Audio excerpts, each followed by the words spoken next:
I'm good. Good, I'm glad. Are we live? Not yet. No, we are live now. Apparently, Yeah. there we go. Good. So, what's going on, y'all? How are we doing today? Everybody in chat, how's it going? Me and Igor hanging out. I will do repost to Buhurt and Mm-hmm. open to see the comments. Un momento, amigo. Yeah, no worries, no worries. Ah, Across the list. Ba-da-ba-ba-bam. boom. Apparently, Boom. we're doing stuff. I'm mute. Okay, I see the comments. I already posted it yesterday. Yeah. Oh, it's the same link. Yeah, it's the same link. Okay, so Yeah. so I Okay, don't need and again. my technical crew says that we sound okay, so we're in good shape. What's Oh, going wow, on? you have a technical crew. Yeah, no technical difficulties yet. Like, knock on wood. Like, what's going on, y'all? It's Paul the Barbarian. I'm sitting here with Igor Parfentev. Did I say that right? Parfentev or Parfentev? Yeah. Okay, there we go. From Buhurt Tech and also from the Ukrainian national team. This is Buhurt across the list. Buhurt around the world, episode 4. Igor, how you doing? How's it going, Hoss? Hey, Paul. I'm great. I just came back from Bulgaria. Mm-hmm. During my lifestyle is a coach of extreme sports, and during the winter, I'm coaching skiers to do freeride skiing. Nice. And I spent the whole winter like that. And I just came back, and my season nearly to be finished. It's a couple of events Mm-hmm. in the close future, but I hope Buhurt season will have at least some events in the close future. Please, we need I want events. to fight. Yeah, Yeah. it's been a crazy time and needing events and everything else like that. It's just like I think we're all chomping at the bit so stinking much about wanting to go and fight people. We realize that it's actually like an addiction to go fight people apparently. So Yeah. Igor, how about you tell us where you've been, what you've been doing with Buhurt? Like where have you been fighting and everything else like that? Your fighting history. I started this way really long time ago when I was 13. It was 2000. 21 years ago. Oh yeah. Don't remind me. Yeah. It was some kind of ska games in Ukraine, but with some Buhurt elements. But I didn't fight in Buhurt like a normal fighter. I was just jumping around in some fabric suit with a piece of wood, with a piece of fabric on the end, and it was like a spear. Yeah, there you go. My first armor I got in 2004.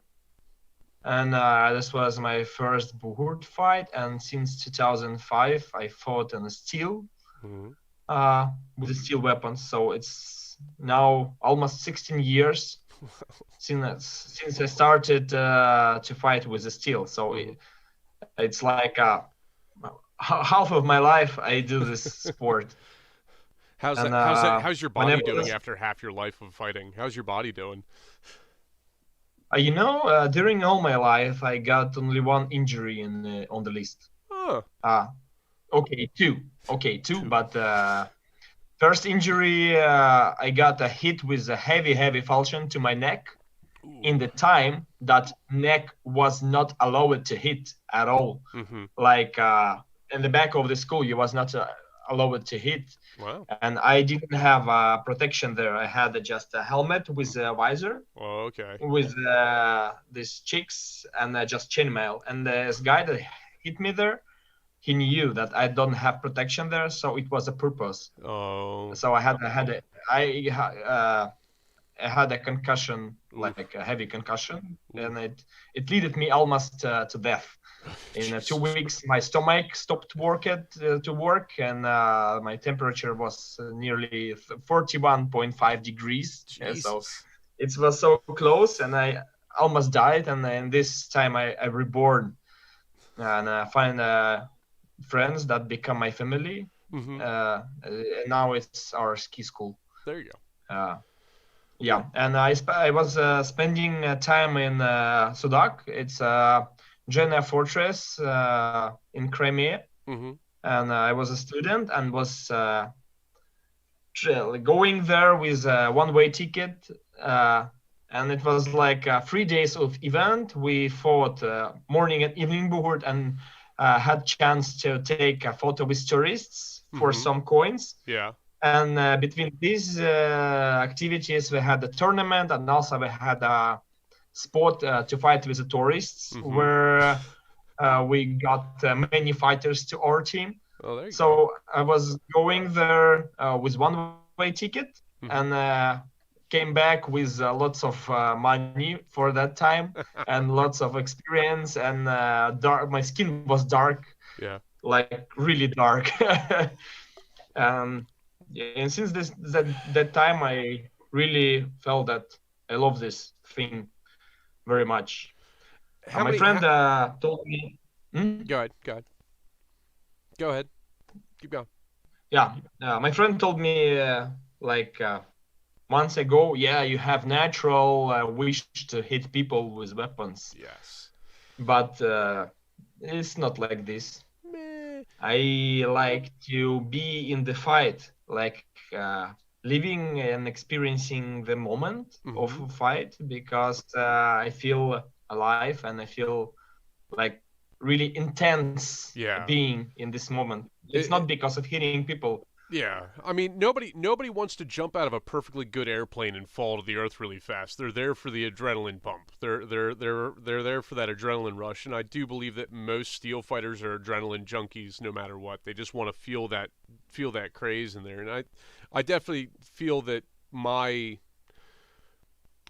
I'm really living on the edge when I'm in a steel fight, because a steel fight's a real risk. Like, that's a real thing. There's dudes hitting me with axes. I'm ready to I could die. There's a possibility that something crazy could happen, like something nuts could go down. But we're pretty safe to a most degree, and I like hitting people too. So, how many battles of nations? How many Battle of Nations have you been to? All of them. All of them.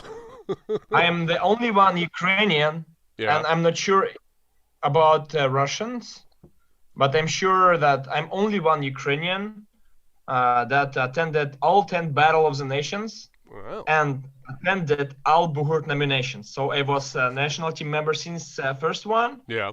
And joined every battle in the mass battles. Mm-hmm. And I hope I won't stop doing this if they won't ban me for some reason. The nebulous reasons of getting told you can't do something would be a little crazy, but not unheard of. So have you been on the Ukrainian national team like every time? Yeah, every time. Like, I have a Ukrainian tabard sitting back here that I actually traded. I traded with the guy in 2015, and that's actually a really nice tabard. I was kind of surprised he traded it to me. And if I get in trouble for having that, come fight me. How is the sport seen in Ukraine? Like, how is the sport perceived in Ukraine? By the general people, the government, whoever? We have a unique situation in Ukraine. Mm-hmm. We have a big park near Kiev. Mm-hmm. It's called Park Kiev Rus, and IMCF was there 2 years ago. Mm-hmm.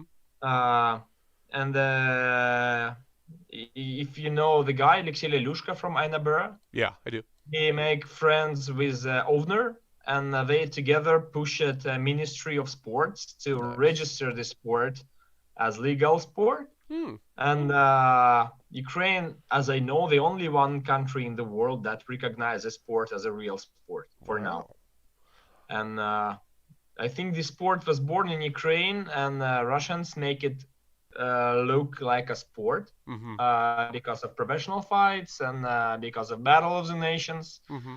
Battle of the Nations changed everything. Oh, I bet. Like it made a goal, like it made a level, because before that it was just some events, fun fights, but there were no real high-level competitions at all. guys, like in it Turkey. was just guys hitting each other at festivals and dressing up in armor kind Yeah, of it thing. was When you just for have, fun, not like a sport. yeah, And in Ukraine now, situation is pretty weird. mm-hmm, Um, since a couple of years, movement split, as in many countries, as I learned, mm-hmm, to the two opposite camps, like Ainabera with satellites and the rest of Ukraine. mm-hmm, And they moving in one direction, but in different associations. Ainabera mostly don't fight in HMB events, mm-hmm. and rest of the guys don't fight in Ainabera events. Okay,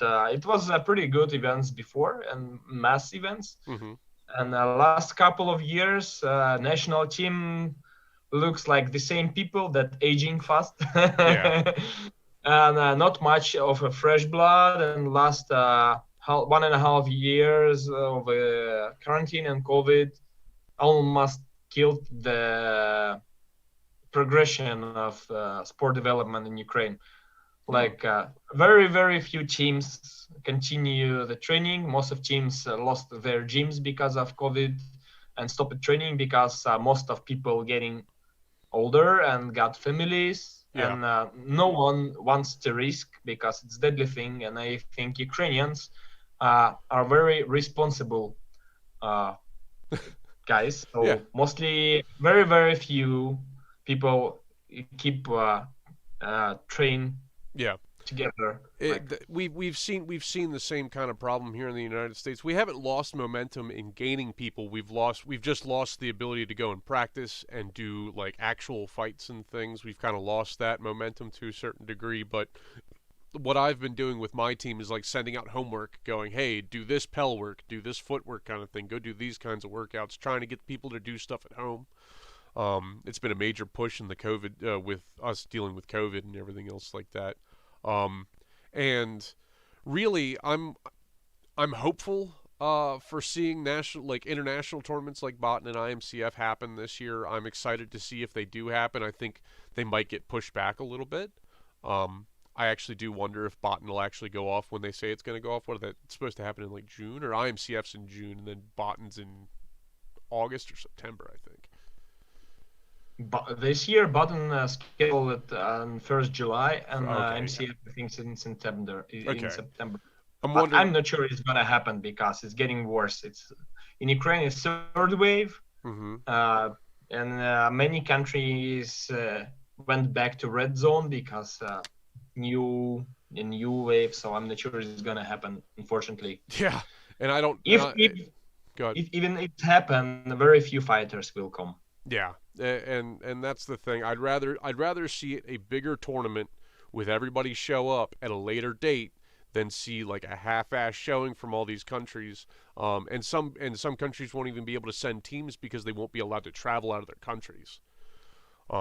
That's a big thing that I'm seeing with the U.S. I think there's still sanctions about us leaving the United States and traveling anywhere else, which would be terrible. I believe it's very possible to do, especially with this team that made the previous Battle of the Nations, because they are really good in that. Mm-hmm. And it's not that hard to separate the camps and keep the distance and follow all the rules. But the problem that most of the fighters just can't go because of the political situations. This COVID show up, all this dirty Yeah. socks hidden in all dark places. Yeah. Plus the risk, plus quarantine restrictions, and many other reasons why people won't come. But we're still getting ready. We are waiting for the final resolution of this HMBA Yeah. to see when we should make eliminations. Mm-hmm. Yeah. When you go and pick a team, like if the event's happening in July, like when do we send teams to a tournament to go decide who's going to be on the national team, and then like actually send them to the event, or are we going to have 6 months before the international event where we've picked our team 6 months beforehand? Like a lot of things can happen in 6 months, kind of thing. Too much. Too much can happen in 6 months. It's kind of insane. Um, so you've been The to. good thing about this battle. Go ahead. Go ahead. Say, Go ahead. sorry, No. sorry, you do. No, you go. The good thing about the Battle of the Nations is it's only 3-4 hours driving from my country house. Yeah. So I was so happy that it will take place in Romania. It's a beautiful country with lots of mountains. I was really hoping to So go to Romania this year. It's a really, beautiful place. It's a beautiful, like, the fortress that they're at is amazing looking, and I really want to go, but I just don't see it happening. Like, in the timeline, it might happen later. It just is what it is. Um, so with you going to all of the Bottons, all of the Battle of Nations, how have you seen it get better over the years? it's definitely getting better every year. Mm-hmm. And HMBA team does a really good work with experimenting, and they clearly understand the current problems with show. Like they understand that hanging on the fence is not an option. And I saw the Max Yoon video about new inventions they want to try. Mm-hmm. Uh, they work hard to make it good, and every year it's better and better and better. And I really uh, enjoying the care about the fighters. You Mm-hmm. know, this TV when you could watch the fights and you see and hear everything, and the Yeah. stands and benches, and they take care of fighters. It's cool. It's been a And thing. they Like, how have you noticed? Like, when I was there in 2015, I thought that the tournament was just not, like, the actual running of the tournament wasn't well organized. Like timetables and stuff, and like making sure that teams were ready and everything else like that. A lot of back and forth. It's not saying anything against them. Things happen. I understand tournaments like take some massaging to make work. But at the same time, I'm like, okay, professionalism, cool. And I've seen a real step up in that. Looking at videos, talking to people that have gone to the tournaments and everything like that since. And the fighting looks pretty awesome. I do understand the wanting to remove rail hugging really hard because it's just not fun to watch. High tier teams just hang on the rail for 5 minutes. um, they are working on that. I But you understand. know, there is a wisdom. Mm-hmm. Like if job is well done, Mm-hmm. it's mostly invisible. Yeah. So if it's well made, Mm-hmm. you could not notice this because Yeah. it's just good. As somebody that watches a lot of fight video and everything else like that, I understand what is happening in those grapples. I know how they're changing their bodies, trying to move around and do different things. But it just to somebody that's uneducated in our sport that doesn't really understand wholly what's going on, I can understand why that's boring to watch. Um, it is what it is. Yeah, it's like a playing chess. When you don't understand the Yep. chess game, Yep. you just don't see the game. And Most of the time when you yeah, watch two masters fight, there's not a lot of movement. There's not a lot of dynamic, crazy things happening because they're moving and playing chess with each other, and it's all in their heads. And you can't really make an audience understand that, like, yeah, they're working on very specific things, and unless you sit them down for an hour and go, hey, this is what they're actually doing compared to what you're seeing, that nobody's really going to get with that kind of thing. Over here in the states, we have a lot of like two-handed axes. We use a lot of pole arms. We use those shorter axes and everything else like that with big chopping and everything like that. And people seem to yeah, I enjoy. love American style fighting. It's like you know, like rush Yeah. with all this deep runs and Mm-hmm. short-handed axes with dynamic. I love it very much, and we started to produce this kind of axis, American style axis with a Mm-hmm. big and light blades, Mm-hmm. so you can swing it quick and easy. And it's I love the American style really much. This is the probably the most joyful to watch when you know white company fight or a partisan fight. It's interesting to watch, but it's like you know, it's this thing you say, it's Yeah. like a playing chess, and you see the variations and this Mm-hmm. really narrow game on the edge. It's like not like really for fun. It's professional, they fight for victory, and this is their motivation. And when I see American style fights, like, hell yeah, ooh, witness me. Yeah. Oh, And God. I love it way more than for me. It's better have lots of fun from fighting and lost than like Yeah. So, like, be I'm gonna grumpy and win. win. Yeah. Yeah, I'm Uh, gonna win. It's last week I talked to Pavel Kirzak of White Company, and we are talking about things, and he's like, "You guys thrive in chaos, and you like those short-handed axes. I don't like them." I'm like, "It's because you're a heavy grapple game, and you're at that top end where you're trying to fight the Russian teams, and you're trying to beat the Russian teams, which I also want to do." But at the same time, I want to be able to I want to chop people. I want to throw people to the ground. I'm okay with rail hooking, like it's whatever. I really think it.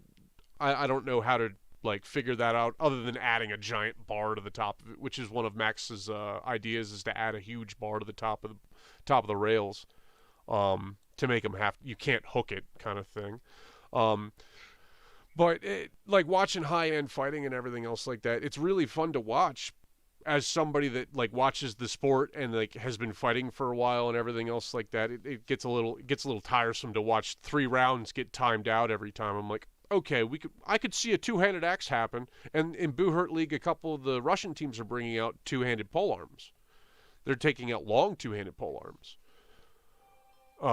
And I've seen that a couple of times, but it's actually pretty funny to watch. Then you have you seen the H&B category for full plate pole axes? Yeah, it's requires a full harness. Yeah. With really lots of reenactment stuff.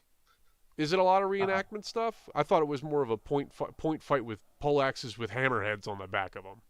Yeah, for MCF, you mean? Was that I thought it was Battle of Nations. I thought On the Battle Battle of Nations, they have a full harness tournament, like a night tournament, and you need to be historically accurate 16th century knight, as I know. Yeah. As I see it. I wanted to join, but I need to get a separate set of armor. It's like I need a complete new set of armor just for this. Yeah, fighting. Just completely different and historical, and it's not so good in movement and in seeing, and it's just a special for the thing. And one day, why not? Just needs some investments that I'm not ready for. Yeah, I mean, like a full plate harness, 16th century is probably every bit of $5,000 everywhere else. Like I'm talking in American dollars. Yeah, more or less. Yeah. So, I like the idea of it using a big, you don't really want to be able to move. You want to be able to move in that stuff, but you want to be able to take a hit from a pole hammer. I'm gonna get hit with this maul. I want to have really good plate on for that kind of thing. Because if not, I'll die. That's why we call Buhurt technology. Everything is possible with a good mobility. And just to say, you are the owner of Buhurt Buhurt Technologies. You sell armor, you put stuff out to people, you sell lots of weapons. How have you noticed the armor market change in the last 10 years? We do this for 5 years, regularly, and I see that every 2-3 years market doubles, and this is a very good progression for the sport. So every 3 years it become 2 times bigger, and 2 times and 2 times. So I believe the sport will grow really much. Yeah. Also, I noticed that more market grows faster than number of masters that can do really good and safe armor. Mm-hmm. Also, new authenticity documents make it really harder for fighters and suppliers, because mostly it's not even about the document and about the personality that does revision. Like something like this, and one marshal can pass it, second can ban it, and it depends. I think from how people recognize the document or something like this. It's very Also, subjective. It's very yeah, subjective. very subjective, and also it really reduces possibilities of armorers to make it safe. Mm-hmm. I noticed that many authenticity rules going against the safety. For example, rule of one vertical bar. Yeah. But for example, historically, people put lots of bars, and it wasn't never problem. The same thing with Eastern armor, because authenticity community almost killed the Eastern sets because they don't want the big elbow protection. But it's the first place where people getting hits. So you can't, in Eastern armor, you can't have your armpit, like this part, well protected. It's not possible by the authenticity rules. They got Just mad. like They got mad at putting rondelles on the sides of your bazu bands. I remember that. yeah, but they allow it, but it should be small because it's Oh, it has to be more small. historical. It has to be small. Yeah, just small. If you have it, and how small it is, also very subjective. Oh, I bet. It's too small. It's not too small. So this not helps sport to grow, and really reduces opportunities to go around the historicity for safety and mobility. Yeah. I've noticed one of the main things that I notice is that armor is the biggest hurdle to getting in the sport. Armor is the hardest thing because it takes the most amount of money. It takes the most amount of effort to try and make sure that you have a kit that like historically accurate and everything else like that. And I think that the emergence of more armorers making gear, you being able to be out there more, getting more armorers to join you and putting out their things in a more organized fashion, like it makes it easier for people to get into the sport, and it makes the sport grow much faster. And whatever the authenticity committee wants to yell and scream about at any one point in time, like we just have to deal with it. I was talking with the New Zealanders the other day, and I plan on talking to the guys from New Zealand. One whole team had basically said, okay, we're just not going to deal with it anymore because all of their kits were ruined by the authenticity committee, and they were told buy a new kit. Yeah, I'm in touch with hundreds of people daily, and really a lot of people left the sport and sold everything because of committee. And sometimes I explain the sport to the guy that really have a potential, and he seems very excited. And then I say about authenticity committee, and he said I should buy all this thing, go to the other part of the world and prove that it was existed. Yeah. I say yeah, you shouldn't, but why? Like because it's historicity, Yeah. But it have no logic. It has no logic. Like many people won't even try it because they don't want to have all this else pain. And if you bought historically accurate set for this time, it doesn't give you guarantee that they make another rule. They'll change it in 6 months.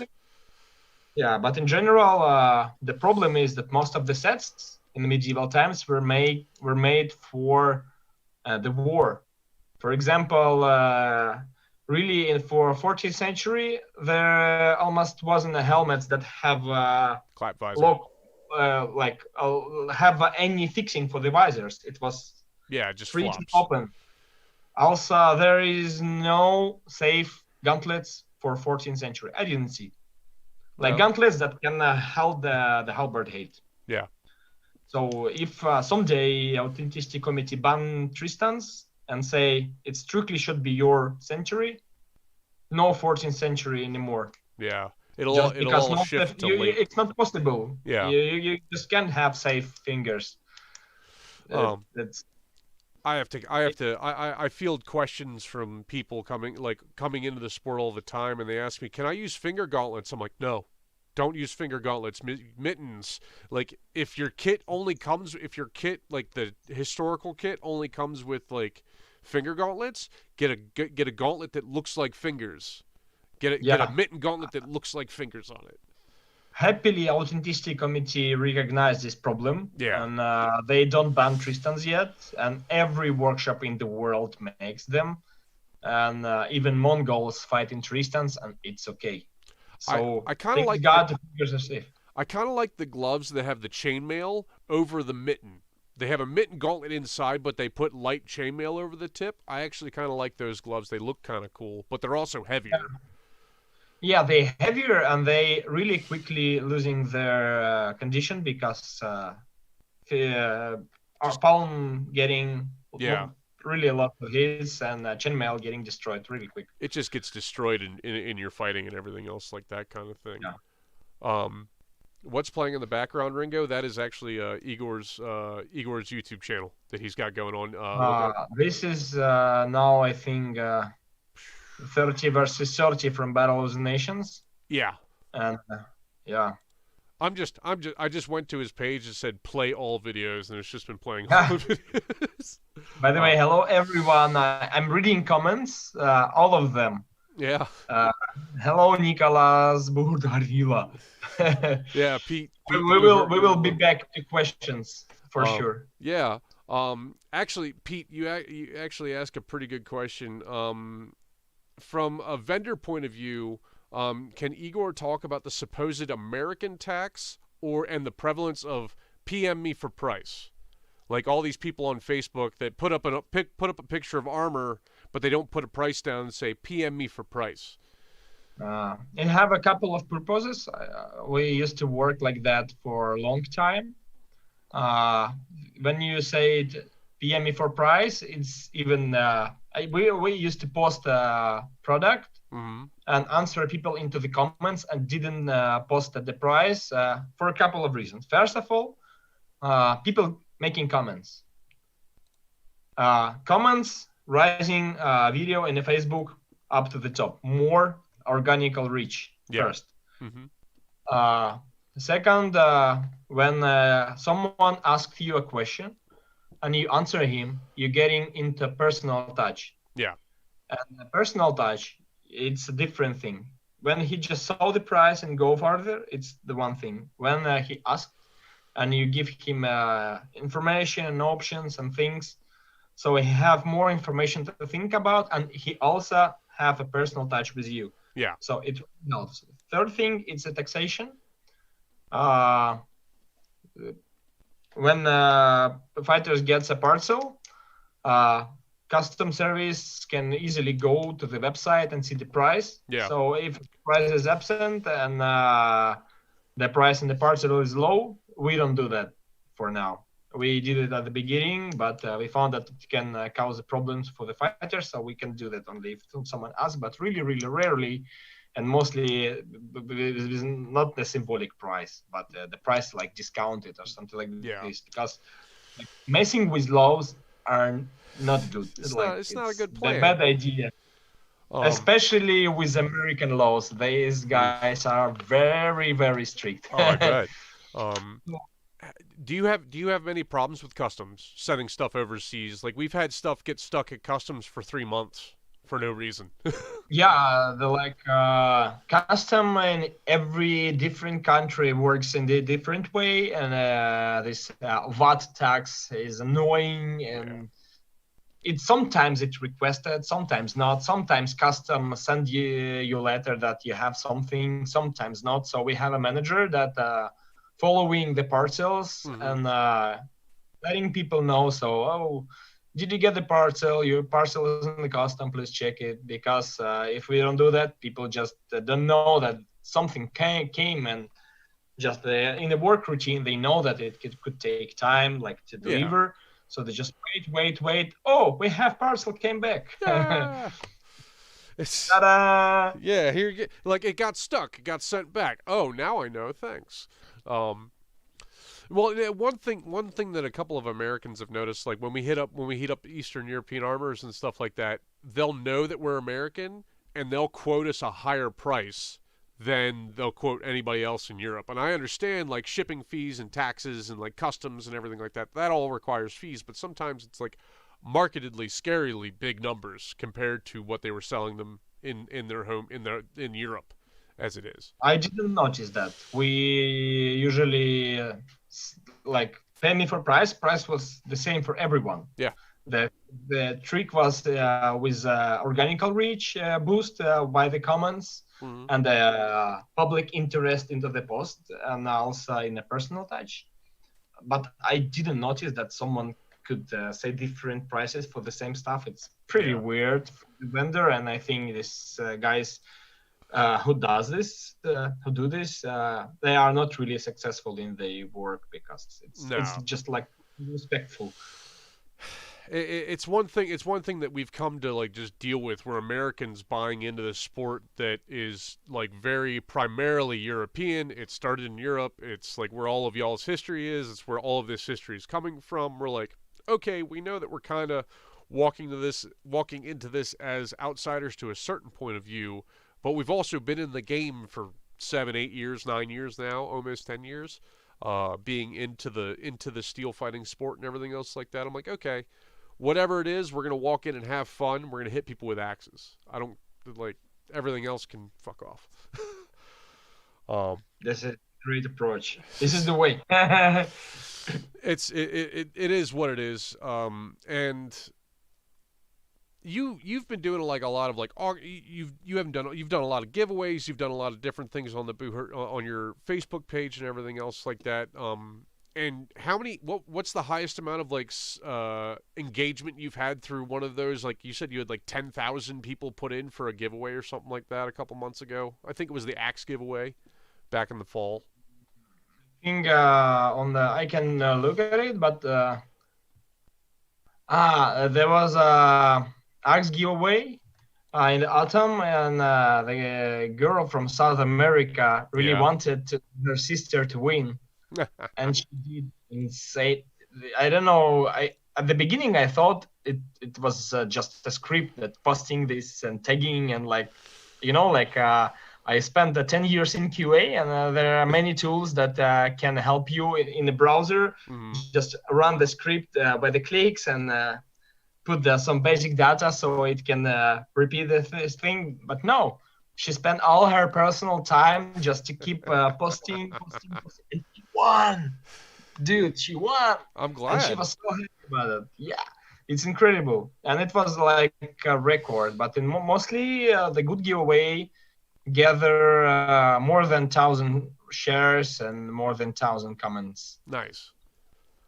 Yeah. And one of the big things that you and Buhurt Tech both push is Buhurt is love. That our fighting Buhurt is love. And where did that originate from? I'm not sure, actually. It came from Buhurt. I think these thoughts there in the air, Mm-hmm. Like I saw many people that were really, really assholes on the list and outside of it, and I saw how Buhurt changed their vision, and they became a sportsman. Like honorable and with a deep respect and with some inner balance. Mm-hmm. I saw how such different people getting in touch and make friends, like such opposite people that in other life would never meet or would never like each other. But after the fight, they grab a beer, sit near the campfire, and they are best friends. And like this is love, and this is love not to people or sport. I don't know. It's more than just something one.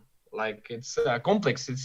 It's a cultural thing, Yeah. Like Buhurt is a different, not only because you can hit with weapon, not only because it's a mass fight.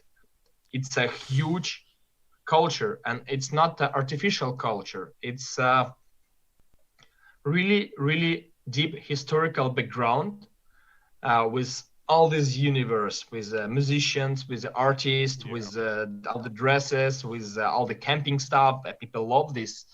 and all these different things. And Buhurt is not only fighters; it's people that it's a marshals, it's people who does the sport, and every person that does Buhurt, he has fire in the eyes, like this, They're ready. They're ready. They're ready and raring to go. And to speak to this whole point of Buhurt is love. As I see it, like like what you said, people from all kinds of different worlds, different walks of life, and everything else like that. We go and we kick the ever living shit out of each other in the ring. We hit each other. We beat the crap out of one another, and then afterwards we're able to like look at the other guy and go, "Yeah, we went through that together." Like we were fighting against each other. One of us won, one of us lost, but it doesn't matter. It's because we walked in there together and we left together, kind of thing.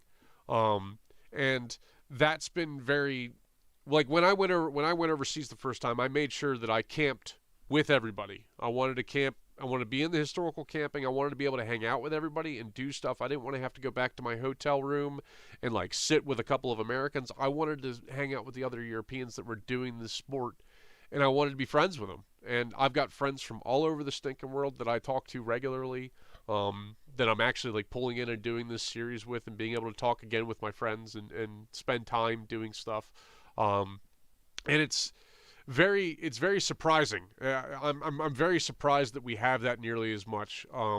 Because every other sport that kind of does this kind of thing, they're all kind of cool with each other, but they're still on edge around each other. No, when I get done with a Buhurt fight, I'm like smiling ear to ear. The other guy's smiling his head off, and we're just laughing about all of the violence that we just did to another guy. And we're giggling about it, like drinking mead and shit. It's hilarious. I think it's because of armor. I think it is the most martial art, like most safe martial art sport, even looking at this brutality. Yeah. I mean, the most safe in case you have a good armor, because this is the basic point you need to do, is to get the best armor you can, because like any injury is forever, like for rest of your life. Yep. And if you get one injury per year, in 10 years you have 10 injuries at once, and Yep. each of them will be more expensive than whole set of armor, and the quality of life will go lower. So the armor is the most basic and important surviving thing. You need to survive in this shit. Yeah. And I think the point that you hit not the person, but the like enemy opponent, and you hit not the body but the armor. Yeah.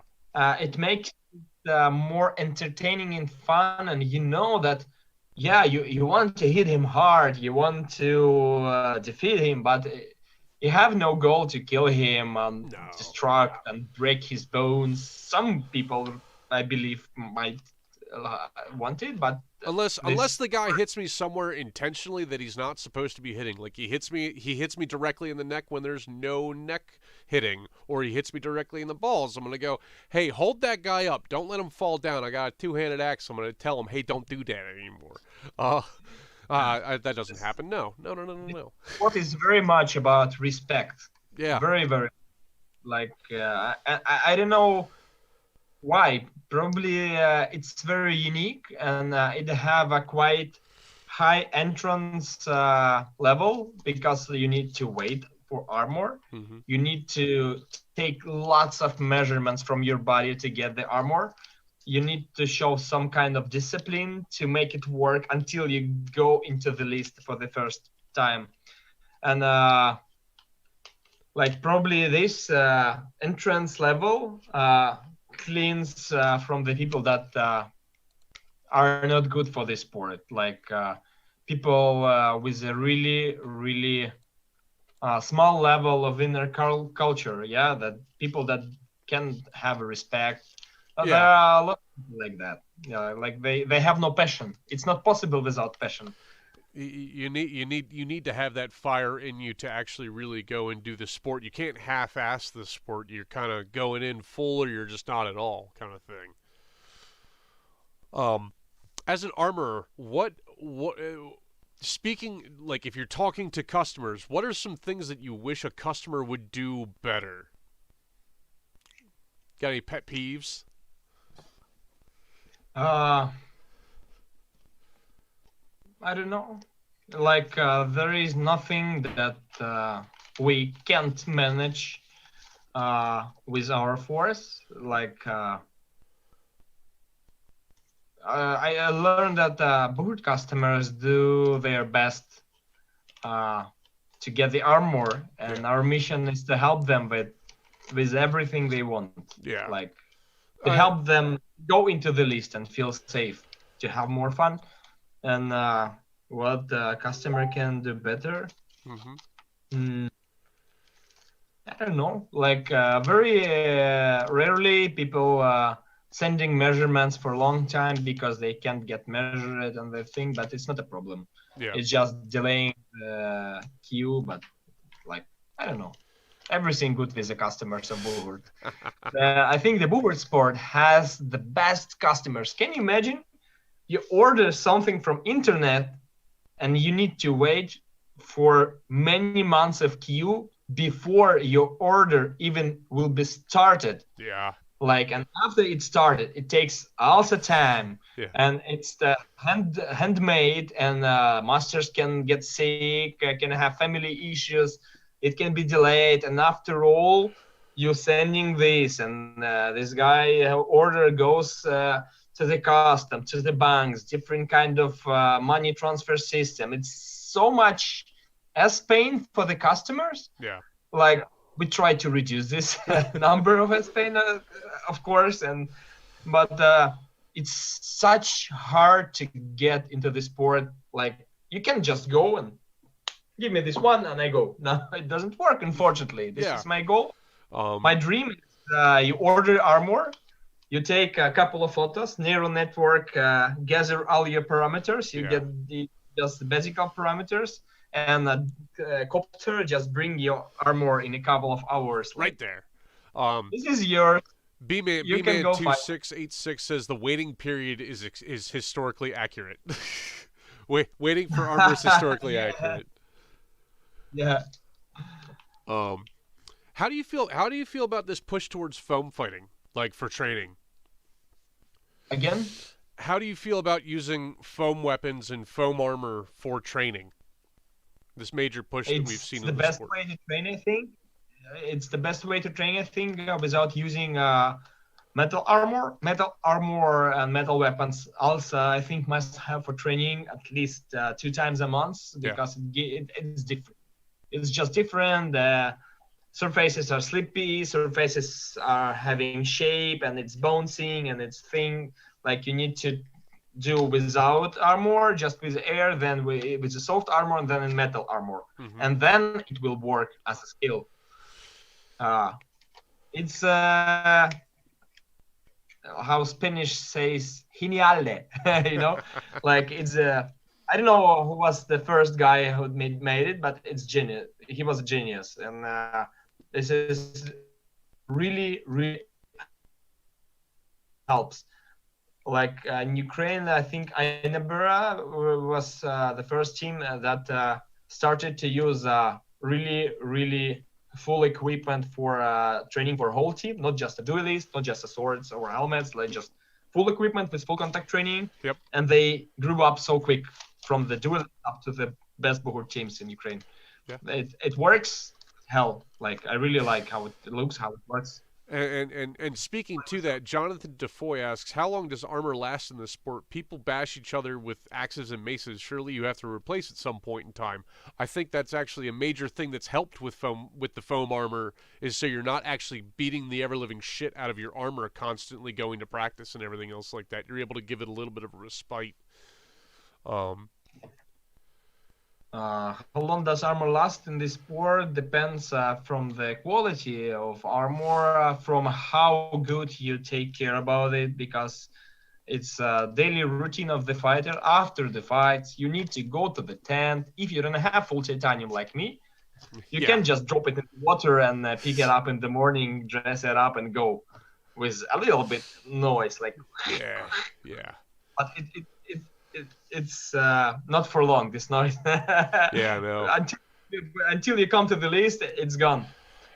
It's daily routine. So like you go from the list and you start cleaning it from the sand, from the wet, then with abrasive things, you just make it clean, make it oil it, and it takes like hour or two daily after the fights. And if you do this, and if you replace the belts, if you go to the Schmidt and fix it, if your armor is not from mild steel, like it's well-tempered steel, it can last for many years, even if you does 10, 15 big events per year. That helmet's every bit as 7 years old now, and it's perfectly fine. Like, I still wear it for fighting and everything else like that. My Bazoo bands, my gauntlets, they're all made in the same 7 years ago kind of span. They all work fine. I've actually done a couple of videos on like how to replace straps, how to drill holes in your armor, how to take care of your stuff. Like, I've done a couple of videos on the channel of that stuff, just because I know that most people have no idea how to do that kind of shit. And I'm like, nobody buys armor. Who the hell has bought armor before they got into this sport? I mean, really, it's completely different from anything else that we've kind of done. It requires a certain amount of skills and certain kinds of skills to take care of your stuff to make it last longer. The only thing that need to be replaced regularly, it's liners and padding, because it's making thinner and it's a basic level of protection. I saw many cases when people get heavy concussions because their liner get thinner with time, and it doesn't do its purpose. So I have a question for you. What do you send your helmets, when you sell helmets, what comes in it? Is it just a padded line, the historical padded liner in there, or do you have foam in there as well? You mean a question about the liner, or just bicycle or bicycle set of gears? When you send helmets to customers, kind of thing, is it just like a padded liner with foam in it, or do you have like anti-concussion foam that goes into the helmet otherwise? I don't know how you Eastern Europeans actually pad your helmets. So I will tell a long story. Not really long, don't worry. My first helmet, like Buhurt helmet, had a leather parachute system riveted to metal. Yeah. And I had the bruises all over my head from this. And I went to a sewing guy, and we did I think couple of versions of a liner. And last one still existing, and now almost every Ukrainian, I think all of Ukrainians setting up this type of liners inside the helmet. Because before that, like in 2003, 2004, there were no foam liners. It just was leather parachute. So we designed a parachute liner that have 6 centimeters in the forehead and 4 or 5 centimeters all around the head.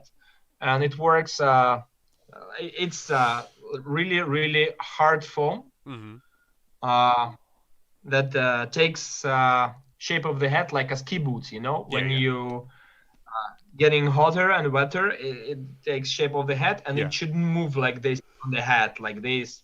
So it makes it fit tight. Also, we have 2 straps, strap from the behind the head under the chin. It prevents helmet from moving like this, and also prevents from hitting the face. Hitting your face. So for me, this is the most important strap under the lip. So the buckle is here.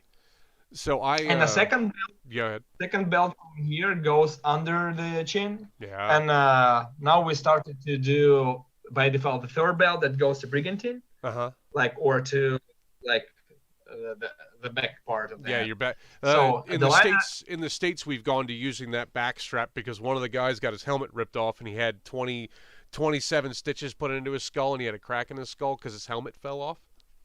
Yeah. Ugh. So liner goes deeply, and it's from foam, and the rest is anatomically shaped and padded with normal padding. And also the foam is quite hard, so you shouldn't touch your fingers when you press it. And also we fill the under the liner surface like metal with polyfoam. It's a polymer foam we buy in a tool store. Mm-hmm. That self-adhesive. It's like a sticker. Yep. You remove the sticker and put it in, and it's also hard, so it gives additional shock absorbing. But the main purpose of this thick liner, Mm-hmm. so during the hit, your helmet, it's a parachute system, Yeah. your helmet getting hit and bones on the head, Mm-hmm. and stitches on the around the helmet should get the load of like the damage. So the liner should spread all the shock all around the head.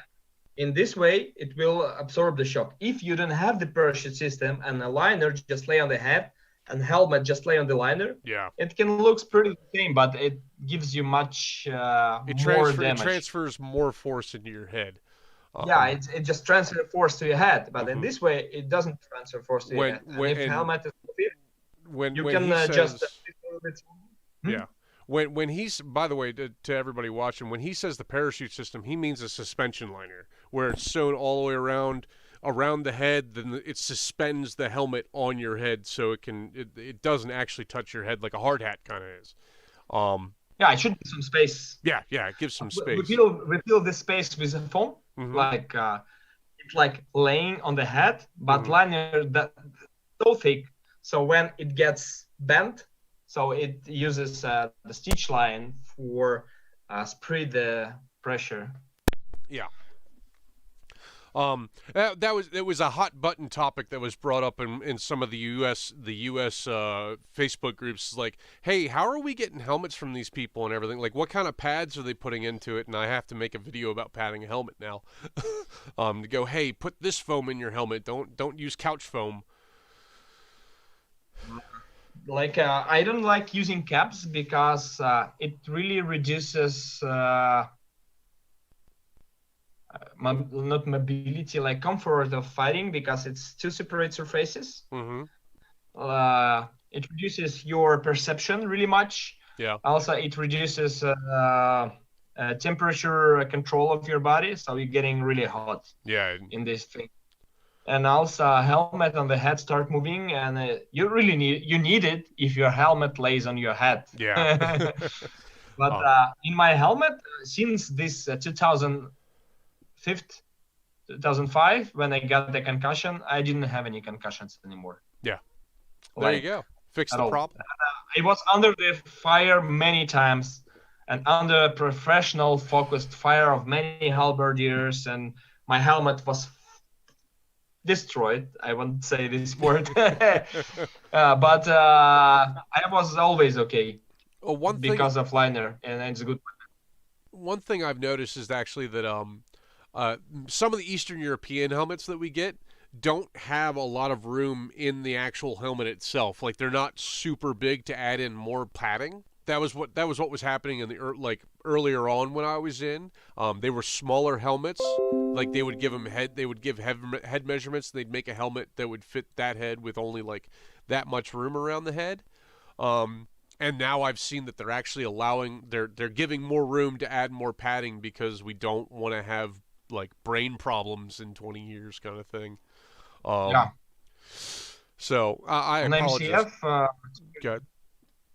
An IMCF years ago, the guy from Canada got heavy concussion, and I left from the final day of fighting because I was helping him in a hospital, and he got really heavy concussion and bruise inside the brain because he had a liner that get thinner and he didn't replace it. And he got a heavy head hit with the axe, and he was really, really in a deep space. Was that 2015? Because I thought that like the guy that had bleeding on the brain was Latvian. I thought from IMCF. It was on IMCF in Ukraine 2 years ago. 2 years ago. There was a guy in 2015 in Poland. He got hit in the head so hard that it cracked his skull and gave him bleeding on the brain, and he was in the hospital for like 3 weeks. He was from Latvia, I think. just crazy. Replace the padding in your helmet every now and again. Check, make sure it's still kind of Like at least once a season. Yeah. If you don't fight like more than 2-3 events, you can replace it more rare. But anyway, everything have limited resource to use. Yeah. Anything. There is no infinity thing. But we give a guarantee for our access 20 years. That's always that. Like, What's that big goofy looking club that's a spear that you call a spear? What is it, a Geburtstag or something like that? No. what? It's the polearm that you have that is like the tip of it's a spear, but like right below it's a mace. It's like a two-handed club that has a spear tip on it. It's a golden duck type of weapons. It's like a mace with a spear, and authenticity committee banned it because they say like smashing with it. It's not historical, but I instantly found pictures that it's historical. Yeah. They say it's not a spear, but it's actually a spear. They say spear is for piercing, not for hitting, but actually it's for hitting because most of duels and group fights and the mass battles having this, they say you're bastard because you hacked the rules and you brought the two-handed mace into the sport. I actually agree, but it's not really possible to ban because it can be used for any type of polearms. Like we can do in this way any polearm. Like it's not a problem at all. And once we had a new like collection, nasty things, and we have extremely strict quality control. I spent 10 years as a QA engineer in IT, building quality processes, and this is the basement of our business, like a quality control on every stage. Every toy we hit many times, we test it on every stage, and before post stage is the hardest test. We try to break weapons, and my employees get a good bonus if they break something. Like if you break it, they pay you. Oh, I will do this, and they work really hard. I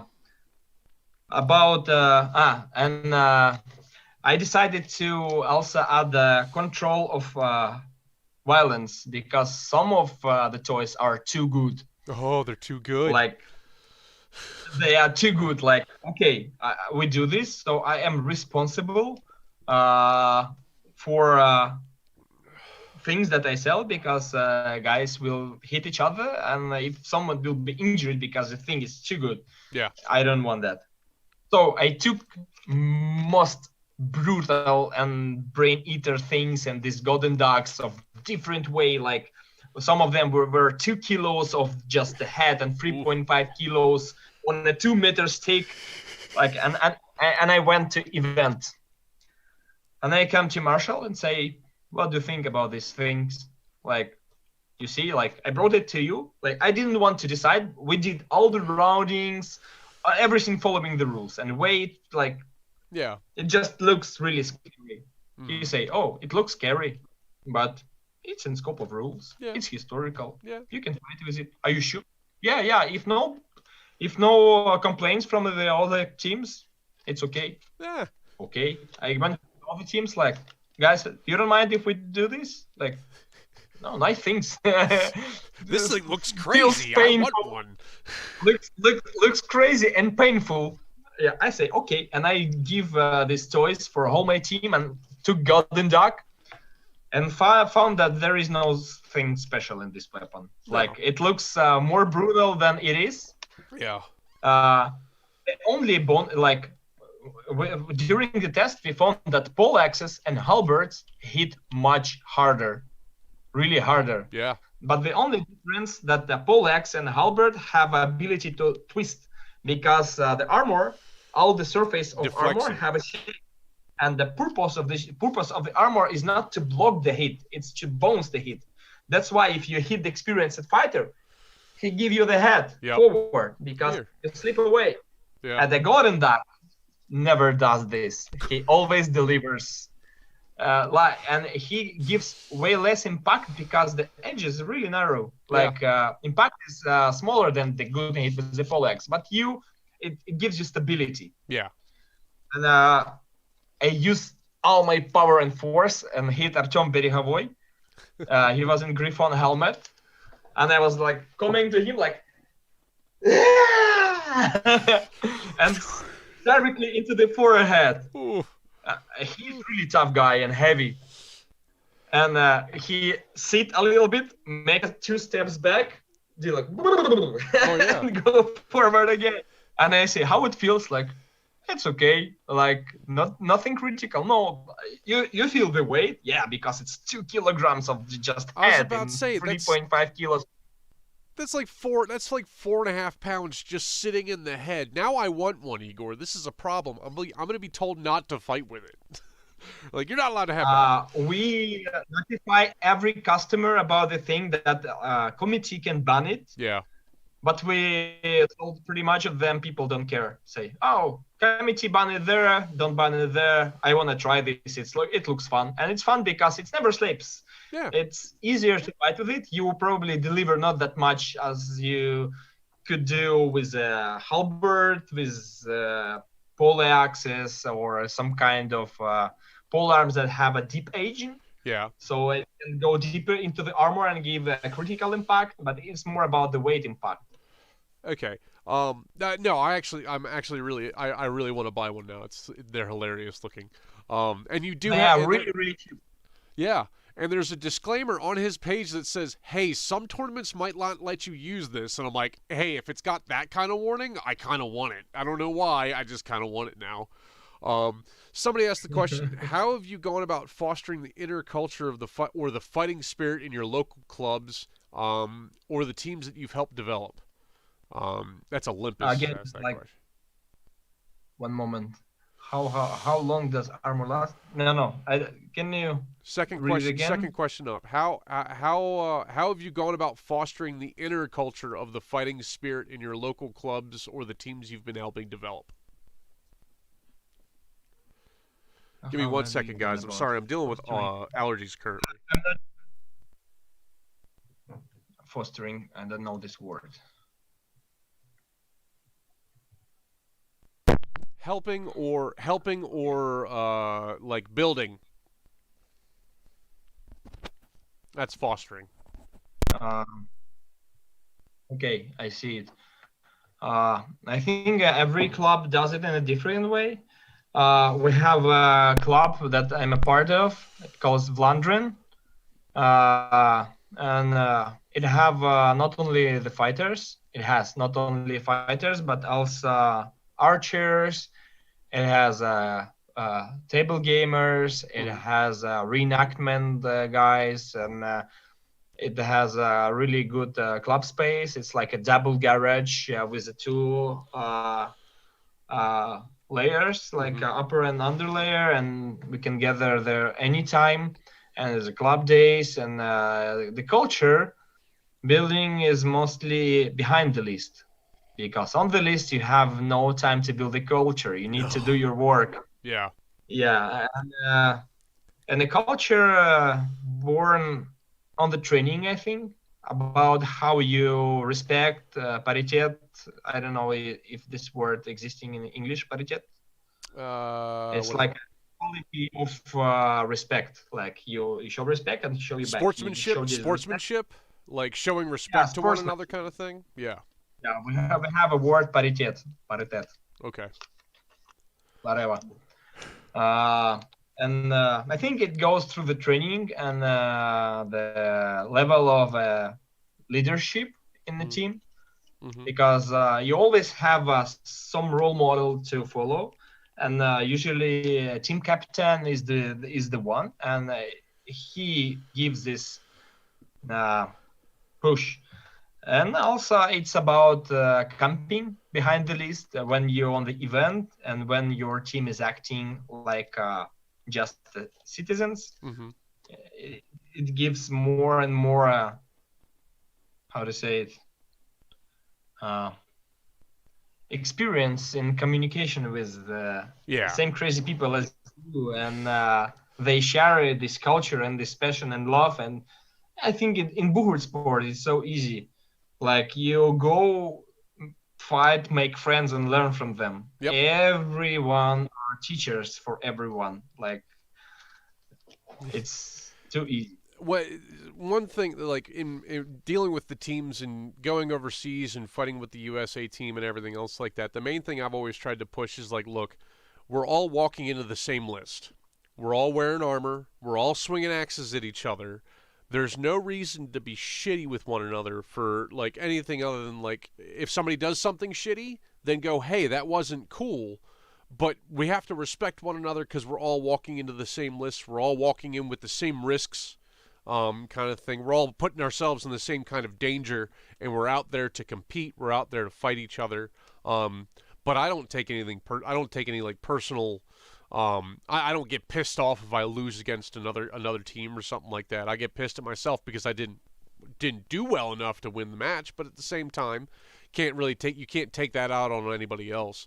I think you're very right that it like building that culture for your team and your teammates and everything else like that is done in training. It's done before you even go to tournament. And pushing the idea of like, hey, you have to have the drive to do it. You have to have the want to do it. And you really need to put in the amount of effort that is required to what your goals want to be at. You get in what you put out, kind of thing. If you're only going to show up to practice once in a while and you're only going to put on your armor like once every month, like, come on, guy, you don't expect to be winning world championships or anything else like that. Like, you have to build up to that kind of thing. I worked in a QA for 10 years, like quality assurance. Mm-hmm. And there is a nice story about how people see the quality. In 70s, the quality was satisfying requirements of the user, mm-hmm. Of the customer, like who buy it. In 90s, it was satisfying quality of the user who uses it. And in after 2000, it changed to over satisfying, like you getting more than you expect. And you can go to this only in one direction, like a level of product defined by let me remember how it sounds laconic. The quality of the product relates depends on the quality of the process of developing. The product is a showing of the guy who makes it. Like the craftsman, the product is the end result of what the craftsman's effort and everything else like that. And it reflects upon the craftsman what the product he puts out. Is that kind of where you're going? Yeah, like the quality of the product is result of quality of the process. Yes. And the quality of the process is result of level of culture in the company. Mm-hmm. So if you want to have good products, you need to develop the culture. Mm-hmm. If you want to have a good fight, and if you want to have your team successful, you need to work on the spirit, on the culture. And I really recommend to learn from Land Pearson how to make it work. Yeah, Land. When I went to Yukon, mm-hmm. for the first time, the White Horse City, it's only 35,000 people living in the middle of nowhere. Like, and they have almost 40 fighters in armor. It's one of the biggest team, and they grew up like in 2-3 years. And they build the culture in the way I told it behind the list. It's not like on the list. They did many outside activities, like they gathered garbage near the road, they dress in armor and go for supermarket to help people to pack the things and tell about the sport. Like these social activities, they help like team building. Yeah, it's like permanent team building should be behind the list. So if you meet your fighters only inside a list, this team won't last long. People don't know each other, because the event you are all there, not here and not with each other. Like event takes you, it's power. But really recommend, if you want to learn about this, Land Pearson is one of the best examples how to make it work. Land is a great guy, and he did build the Yukon like no other. Like he knows how to push the sport and do the thing right. And I spent a lot of time talking with him, and that's actually how it came up that I was going to talk with you, Igor. That like everything that Land was saying sounded really obvious, but at the same time, he's like, nobody does it, so you have to tell people to do the thing. And it is what it is. Last question I have for you: where do you see the sport going? Like, how do you expect the sport to go, like from here? I see the sport will grow really big because it's the only one sport like where you can fight with the steel weapons. It's not only the one sport, but really only one sport where you can get really big mass fights. Because there is a sports when you can fight 5 versus 5. It's a very new sport in Russia and Poland. It's just an MMA fights. Yeah, but but this sport is so mass. Yeah. Like the picture defines the profits, and where the profits, the big money come. When big money come, you have a big sport. Yeah. And I expect that in some future, really close future, someone with really big money come to the sport and say, wow, I want to invest in this. And in this way, it will grow even faster. Yeah. And I really love Battle of the Nations. It's amazing, like amazingly done project, and with a good history. But I dream Battle of the Nations to have a good competitor. Competition it always helps to improve and to develop everything, because MCF doesn't have money, ACL doesn't have money. ACL's dead. Yeah, like any other version of this fighting doesn't have money as HMBA, and doesn't have this scale. I wish at least one more version that have the scale, so they start fight with each other, and this way they will forge the best the way to do this. Yeah, competition makes quality go up because you have to compete with one another to have a better product than the other guy. And I kind of get that.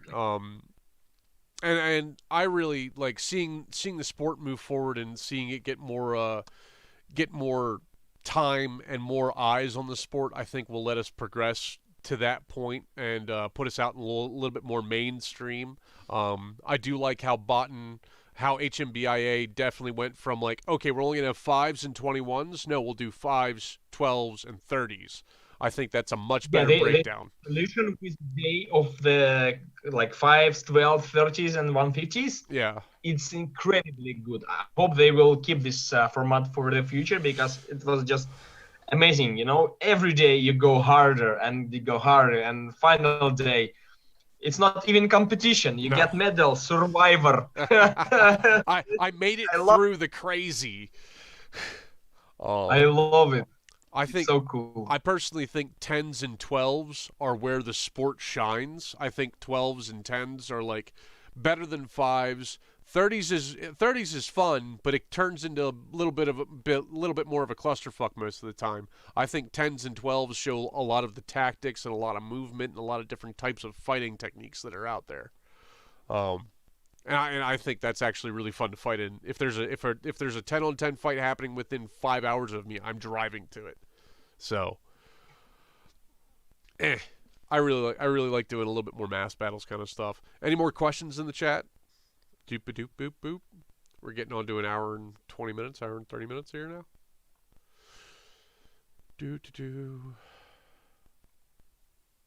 Yeah, everybody loves Land. Land's the best. It's great. Yeah, Land is incredible. Okay, there is no questions. No, I think we're all set.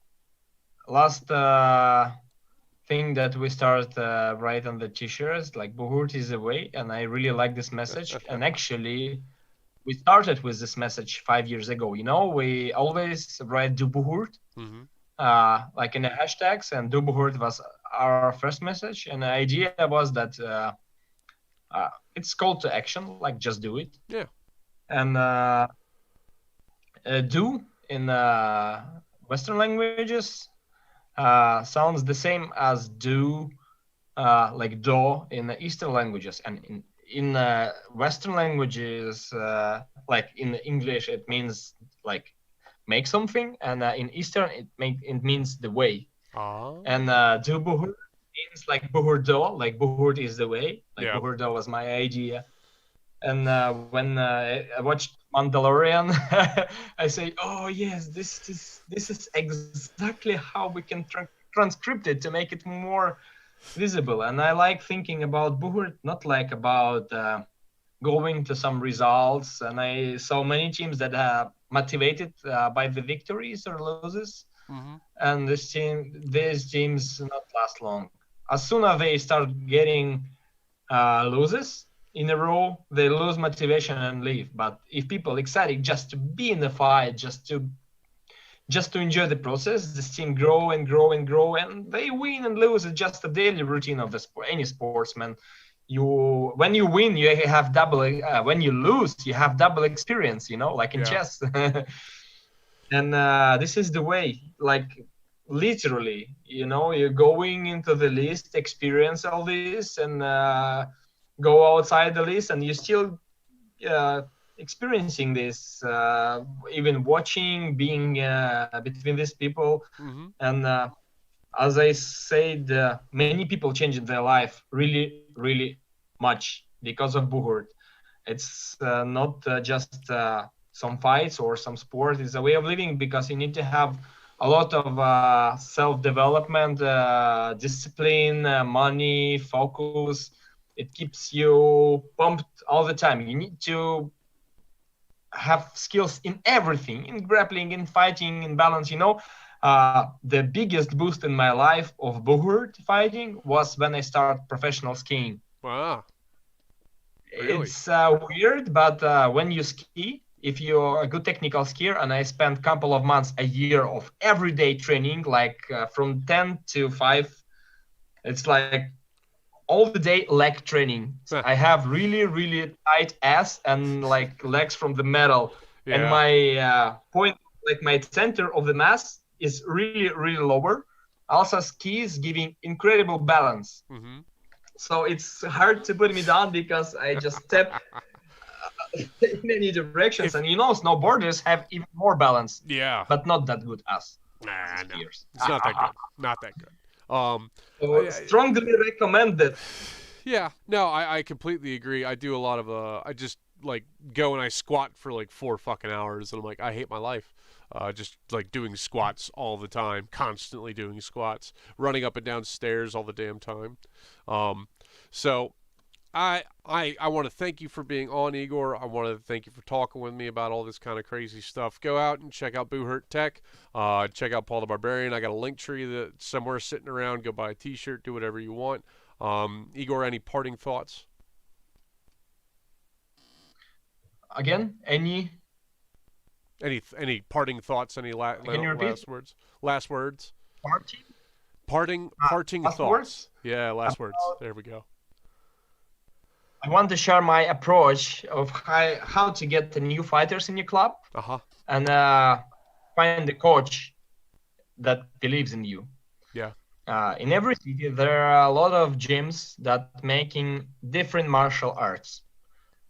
It really, not really. I love judo and Muay Thai, or sambo, battle sambo, like MMA fighting. But what I advise is to make a list of every gym in your city that makes it, and call to them and sign up for the first training. First training in the most gyms are free. Yep. So we go from gym to gym, like a schedule, 2 or 3 times a week, to different gyms, to different martial arts, and watch for the coach. Mm-hmm. If he goes with these eyes behind the people, this is your guy. Yep. And when you like some gyms, some places, some coaches, some styles of fighting, you can stay there, and every person in there is your audience you can work with. Mm-hmm. You can spreading information, making sparring, talking with the coach about your needs. Like, I need to grapple in a stance, not in a parterre. like I need more this work or this work, and if the coach is good, he gives you this. Yeah. So this is one of the best way to find the background, because Buhurt sport really lack the professional background with big experience of development, like karate, like judo, like classical martial arts that have a big history Yeah. and deep methodology. Buhurt just start developing its own methodology, but if you want to be a really good fighter, you need to have a good background in grappling and martial arts. So Yep. I really recommend you judo, because it uses a lot of leg sweeps and cuts that not requiring you grappling with the hands. Mhm. And also Muay Thai, because it's fight of 8 edges, and also Muay Baran. But it's forbidden Yeah. with the head. So this is Um, the most intense martial arts. So really, everyone recommend to try. No, I definitely agree. Somebody, Alex D asks, what does Igor think Americans need to do to grow our sport similarly to Europe? I think America already did it. uh, like just America have it more local, and it's really huge country with incredible opportunities. But number of fighters, if we take just EU without Russia, Ukraine, Belarus, just European Union, I think just only America almost the same number of fighters already. Oh, really? Just these fighters separated in the country, like many small teams, many single fighters that living in the middle of nowhere in some village, and just go in some 1 or 2 events per year. What I think you need to do is to find the guy with money. Yeah, what a surprise. That will make it next. In America, it's much easier because it's way more people having money and just walking around the streets. When I was in California, I was chilling in Manhattan Beach in some house, and behind me was sitting billionaire with his grandsons on the knees. Yeah. It's so easy there. Like in Ukraine, you can't just get to billionaire and say, "Hey, dude, how it's going?" It's not possible. These guys are surrounded with guardians in armored vehicles. In USA, it's much easier. And I saw the projects that are going on with the History channels, with this night fight thing, and Elon Musk built some tower, and it works. I think when the big guy like Eugene Rene in Russia will love the sport and have money and want to invest it and bring it to national level, it will help. Without this guy with money, it's harder. Yeah. But what I can really recommend is to support people that do marshalling really much. Yeah. It's the most important people. You can fight without marshals. You actually can, but not recommended. Not well. You need to support people that does events. This is people you treasure. And you need to take care about these people, help them with all information, with everything, be voluntary. And you need not only fighters in your teams. If you want your team grow, you need civil part of the team, people that will bring you what. And it's not just girlfriends or like boyfriends.